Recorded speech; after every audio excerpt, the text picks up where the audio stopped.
Alam mo ba na may paraan upang mabilis kang makaipon at maiwasan mo ang mga walang kabuluhang paggastos? Kung isa kang palagastos at wala kang halos naiipon, subukan mo ang epektibong paraan na ginagawa ng mga Chinese sa paghawak ng pera. Ang tinatawag nilang 10:1 rule.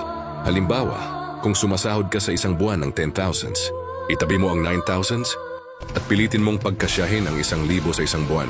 Alam kong nakakatawa at mahirap itong gawin dahil imposible naman talagang magkasya ang 1,000 sa isang buwan. Pero ang layunin lang naman kasi ng rule na ito ay hindi lang para makaipon ka, kundi para turuan ka na maging matipid as possible. Sa una ay pwede lang tumagal ng ilang araw ang 1,000 mo.